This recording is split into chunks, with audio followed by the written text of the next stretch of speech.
Hey, what's good, my friends? Welcome to the First Serve Foundation radio show. I'm your host, Aaron, and Elena Elam. and we talk about all topics around the subject at the intersection of mental health and housing in the veteran and civilian communities. This is our first show. We're going to have our first guest come on. Our first guest is, you want to give a little intro? Yes, our first guest is Mr. Zacch McKinney. He is a treatment specialist with Acadia Healthcare. The treatment placement specialist team provides complimentary treatment guidance and referrals for individuals who need personalized programming due to behavioral health and substance use concerns. As a free resource to licensed professionals, families, employer groups, first responders, higher education entities, and individuals in need, TPS empowers clients to feel confident in their treatment decisions, yielding stronger results and more positive recovery outcomes. So basically, he's a Superman. We are honored to have him on as our first guest. We met him at a meeting, a mental health meeting where they do a lot of networking. We're like, we got to get this guy on our show. So without further ado, we'll bring him on. Please help us welcome Mr. Zacch McKinney. Thank you very much. Glad to be here. Yes. So Zacch, man, how you feeling? Feeling good, excited, a little nervous. Yeah. Don't be, man. So we appreciate you coming on. All you're doing is just being yourself and talking about what you do. So number one, how did you get into the behavioral health industry? The hard way, utilizing the services myself. You know, I grew up a lot of like depression all through as long as I can remember. Right. Into my early adulthood, and basically found my way into substance abuse issues. And really, you know, I just found myself in treatments myself, multiple treatments. And then I think one day I thought, you know, I could do this the rest of my life. How could I, you know, kind of turn this into something positive? I love helping people. And one thing led to another. AA meetings, and then, you know, got a job offer and started from the bottom doing operations work. And it's turned into a career. Get to help people and get to help guide people at this point in my career, families, you know, and I mean, I know what that's like. I saw it in my eyes, or my parents' eyes, what it was for them. And so I get to be on the other side now and kind of help guide people. It's tough.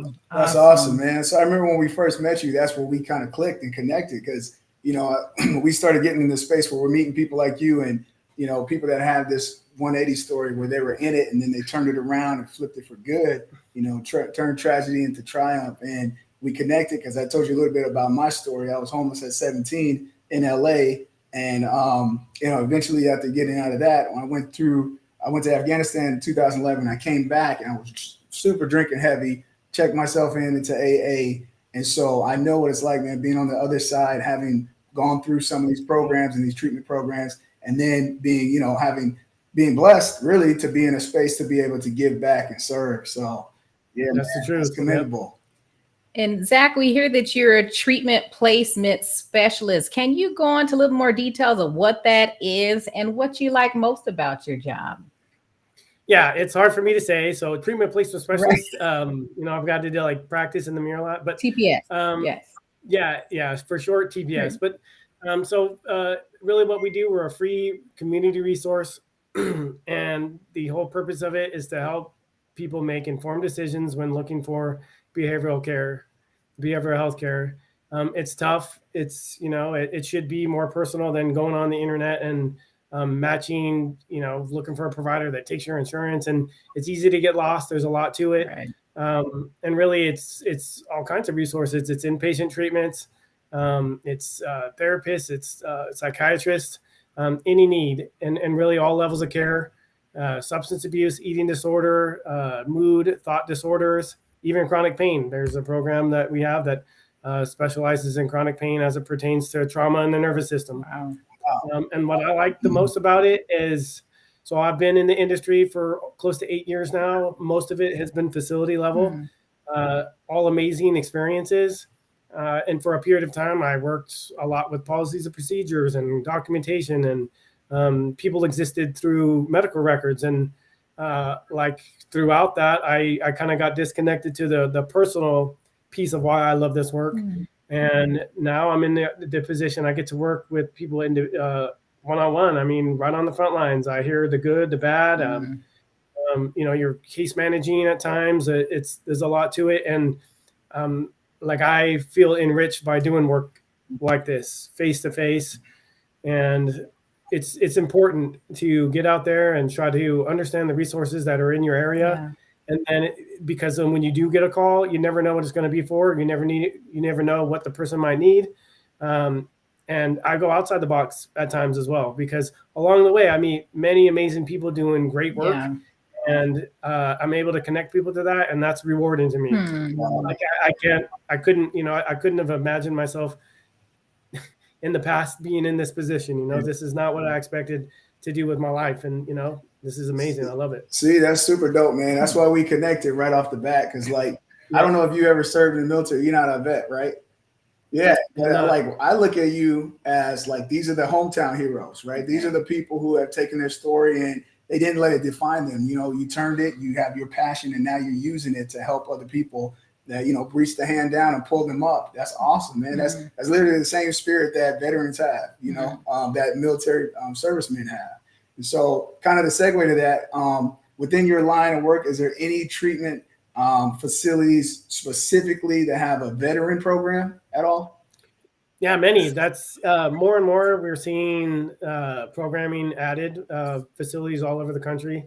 And really what it is because the definition of PTSD has changed. The stereotype is that a bomb blew up in your ear and you were, like Vietnam vet and stuff like that. But there's more to it than that. Trauma looks different. There's diverse traumas. And of course, being a vet, like you would be exposed to kind of unique traumas. But with that understanding, there's a specific experience that is different than the civilian experience. And so the one size fits all of behavioral health does not work. Right. It hasn't, and it never will. And so like as time goes by and people get to understand more and more about kind of what's been going on, they realize specialized treatment is important. And so, for instance, Sierra Tucson has the Red, White, and Blue program. That's one of our programs. It's an Acadia program in Tucson. And that's what they do. It's what they do really well at a high level. It's having military vets heading the charge. So when you're there, you have others who have served, others have had your experiences to kind of lean on, and you've had your own experiences. And there's 12 Oaks, there's like all over the country, more and more programming available specific to vets. And so that's an amazing thing. Wow, that is awesome and much needed, man. Especially like that's why that's why I'm so glad we're able to have you on, because there's a lot of resources that are out there. But I know even for me, as a vet, I didn't know they existed. Right. And it's just about getting that word out to civilian community and the veteran community that this even exists, man. So that's why we're so happy you came on. Yeah, absolutely, my pleasure. And a great segue into the next question. So, are there specific teams for family support, military support, any other liaisons that you can talk about?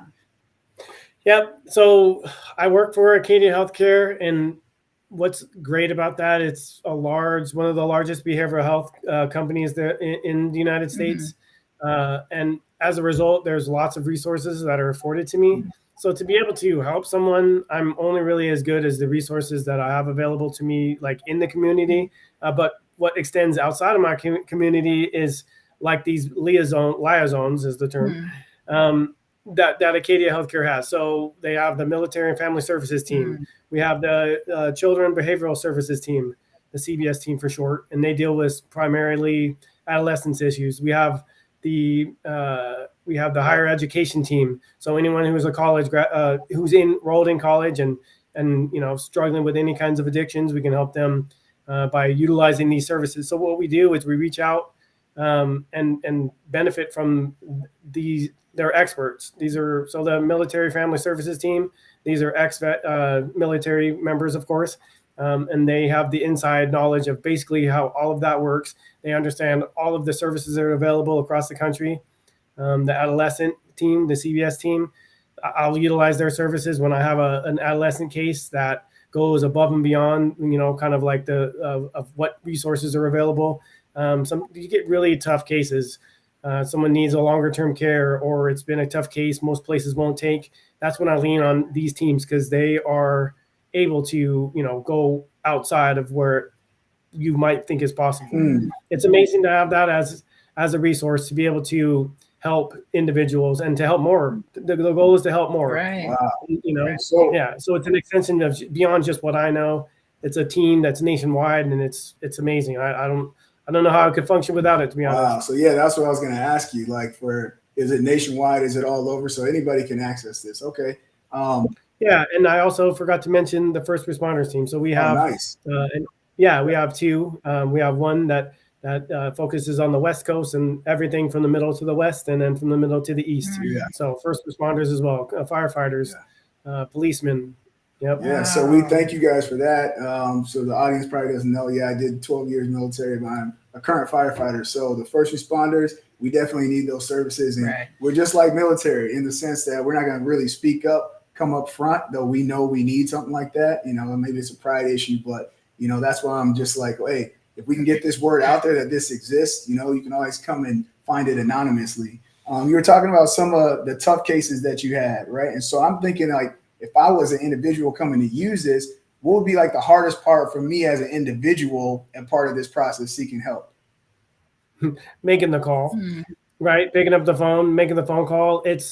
You're vulnerable. You feel there's so much that goes on. I mean, if you're dealing with any kind of addictions, or, it's just there's external forces at play, right? And then internally, you got all kinds of racing thoughts. It's just so hard to pick up the phone.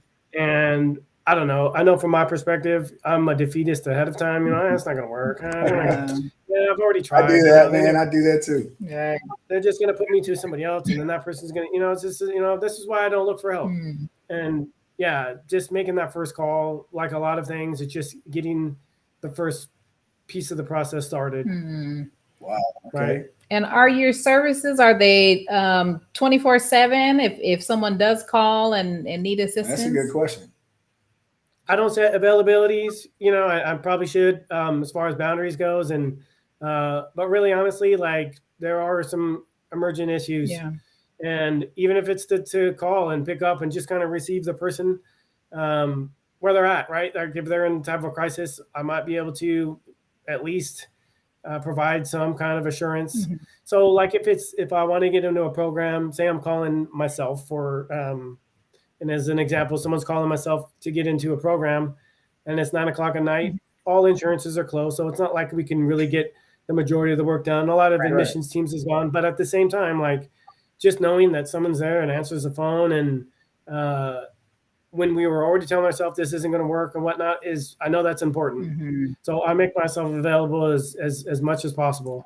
I mean, sometimes I'm asleep, or whatnot, but as soon as I wake up, I call that person back, and because it's important. I've been on both sides, and I understand. Right. Just the fact that you open yourself up to that kind of access, man, it just proves, you actually care, and people can sense the difference. They can tell if you just doing your job and you just following, a sheet, or like if you actually put the compassion and the care in there. So yeah, man, we appreciate you putting yourself out there like that. I'm sure it's a sacrifice. Right. It's patient care. Patient care is important. Treating people with respect. It goes not just a long way. I mean, it's mandatory, honestly, because I demand that for myself, and I wouldn't expect anything else from anybody else. Nice. So as we close it out, we do want to end on a personal note. What do you do for your own mental health, Zacch? Activities, routine, techniques, anything that you can share with our audience? That's a good question. That's a great question. I love it. What helped me the most early on is because I've always had high anxiety, I think. as long as I can remember. Anxiety was always in the way, and it was hard, to overcome. But what I learned early on was breathing techniques, basic breathing techniques, and it's basically like situational awareness, kind of grounding yourself. And you could take that anywhere. I can take that anywhere I am. Yeah. I could be wherever I'm at. It was a high stress situation for myself. Breathing in my nose, long, and hold it, and then a long exhale out of my mouth. And I do that rhythmically. I could sleep at night on stressful nights when I otherwise couldn't be able to sleep. Right. Because it'll be midnight and I'm sitting here stressing on something that I have no ability to change right now. It's midnight. That time is going to come when it comes. That I play the drums. There we go. I try to learn the drums. Honestly, I put a lot of time into my children. Try to make sure that they are okay and that they're not forgotten. And hopefully, I could, if I could do anything to like put them up a level when they get to my age. What else? I like to exercise. I love going to the gym, exercising, and just kind of checking out anything I could do to where I'm not focused on the day to day. That's good. That's really good. Because anything that's filthy like that. Yeah, that's really good. So I remember like when you said anxiety, I like maybe I just didn't know what it was called, but I think I felt that too. Like a lot of probably most of my whole life. And if you said breathing exercises like 2 years ago, it is you get laughed at. But now I think everybody's taking. I would have laughed at it. Yeah, it actually works. Wasn't listening to any of this before. So well, thank you very much, Zacch. We appreciate you coming on. We just have to. Yes, if you can tell us how people can find out about Acadia Healthcare, find out about your services, we can end on that. Yeah, I mean, my email address is that I believe it's at the bottom, and then my phone number, or it was at the beginning of the show. Either way, just send me an email if that's more comfortable. You can give me a call, shoot me a text. There it goes. There we go. Yeah, call me directly, and you can also look us up on the website, acadiahealthcare.com, and then treatmentplacementspecialist.com as well. Nice. That gives you more information on the role itself. But to contact me directly, there it is right there. Just anytime, send me an email. I would love to respond. I'd love to help. Just please reach out. I know it's hard. But it doesn't have to be. Nice, man. We totally appreciate you. Hey, you guys heard it. You heard it from the best. Zach's putting himself out there. You got the number. He said the hardest thing is to make the call. So, you guys make the call. He's there to connect with you. So, hey, Zacch, we appreciate you coming on, man. Thanks again. Look forward to our next lunch. Me too. Love you guys. Thank you so much. Take care. Take care. All right.